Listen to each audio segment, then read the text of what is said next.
News 24 घडामोडी, श्वास चालू घडामोडींचा। इथे भविष्याचा बाजार मांडलाय, तिथे वांगचूक यांनी जीव पणाला लावलाय। सरकारच्या उदासीनतेविरोधात अहिल्यानगरच्या जनतेचा सामूहिक हुंकार। नीट परीक्षा गैरव्यवहार, पेपर लीक प्रकरण आणि शिक्षण व्यवस्थेतील महत्त्वपूर्ण सुधारणांसाठी दिल्लीतील जंतर मंतर येथे शिक्षण तज्ज्ञ सोनम वांगचूक यांचे आमरण उपोषण आज 20व्या दिवशीही सुरू आहे। त्यांच्या या लढ्याला देशभरातून वाढता पाठिंबा मिळत असून काल अहिल्यानगरमध्ये स्थानिक नागरिकांनी आणि विद्यार्थ्यांनी एकत्र येत ऐतिहासिक आणि शिस्तबद्ध मूक कॅन्डल मार्च काढला। हा मोर्चा केवळ निषेध नव्हता, तर देशातील शिक्षण व्यवस्था आणि विद्यार्थ्यांच्या हक्कांचे रक्षण करण्यासाठी नागरिकांनी शांततेच्या मार्गाने दिलेली मोठी साथ होती। मोर्चाची सुरुवात वाडिया पार्क येथील महात्मा गांधी यांच्या पुतळ्याला वंदन करून झाली।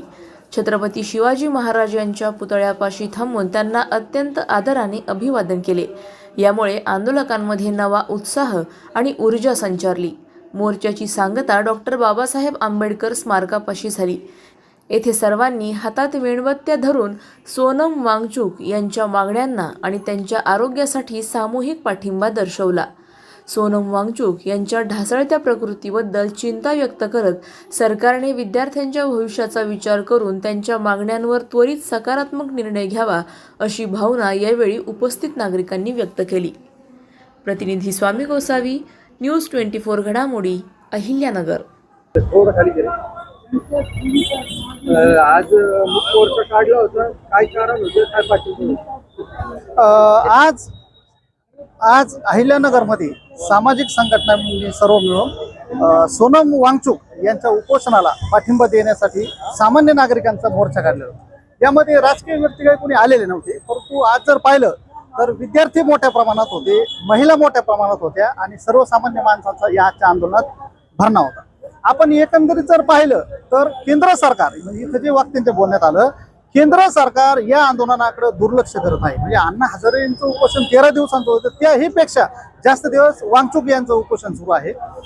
एकंदरीत आपण जर पाहिले तर सरकारचं धोरण यातून असं लक्षात येतंय की एका बाजूला अयोध्येमध्ये राम मंदिरामध्ये मोठी चोरी झालेली आहे आणि देशातल्या जनतेने त्या चोरीवर प्रश्न विचारू नये म्हणून हे आंदोलन लांबवण्यात आले, असे या लोकांमध्ये चर्चा होती। म्हणजे राम मंदिराला काउंटर करण्यासाठी हे आंदोलन हे सरकार वाढवत आहे। यातून धोका असा आहे, सरकारलाच धोका आहे यातून, की जो सर्वसामान्य माणूस राजकीय प्रक्रियेत येत नव्हता, जो शिक्षणाच्या प्रवाहामध्ये विद्यार्थी होता, आज जर पाहिलं तर MPSC UPSC नीट परीक्षा देणारे विद्यार्थी होते, पालक होते, काही परराज्यातले विद्यार्थी येथे आलेले आहे। जर कोणत्याही देशातला विद्यार्थी ज्यावेळेस आंदोलनात उतरतो त्यावेळेस हा राज्यकर्त्यांना धोका असतो। कोणते ही गोष्ट राज्यकर्त्यांनी ध्यानात घेतली पाहिजे।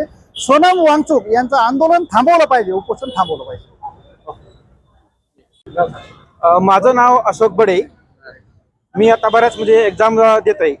तर मला सरकारला असं म्हणायचं आहे की 19 दिवस जर देशामध्ये उपोषण चालत असेल तर नेमकं सरकारच्या कानाला, सरकारचे जे काही कान आहे, सरकारची गुप्तचर यंत्रणा आहे, हे नेमकं काय करत आहे। आणि दुसरी गोष्ट अशी म्हणायची की ज्यावेळेस आम्ही महाविद्यालयात असतो त्यावेळेस ऑल इंडिया स्टुडंट फेडरेशन असेल, अखिल भारतीय विद्यार्थी संघटना असेल, अखिल भारतीय छात्र सेना असेल, हे आमच्या शाळेमध्ये घुसतात आणि आमची नोंदणी करून घेतात। आणि आता कुठे ह्या संघटना आता कोणत्या वेळामध्ये गेल्यात? ह्या संघटना आता आमच्यासाठी का लढत नाहीत? आमची ही मागणी आहे नेमकं, ह्या संघटना नेमकं ह्या कोणाच्या दबावावर काम करतात? ह्या संघटना नेमका कोणाच्या आदेशाने चालतात? ह्या संघटना आमच्या विद्यार्थ्यांचे 23 विद्यार्थ्यांचे जीव गेले या राज्यामध्ये, या संघटनेने का आवाज उठवला? त्यावेळेस त्या संघटनेवर आमचा तीव्र आक्षेप आहे। या संघटना कोणत्या तरी राजकीय देशाने प्रेरित असतात आणि तरुणांचे माथे भडकावतात कॉलेजमध्ये असताना। या संघटनेवर माझा एकदम गंभीर आरोप आहे। तुम्ही संघटना नेमकं कशासाठी काढता? या जर देशामध्ये एवढी मोठी शंकातिका असेल तर तुम्ही नेमकं काय करताय संघटनावरती?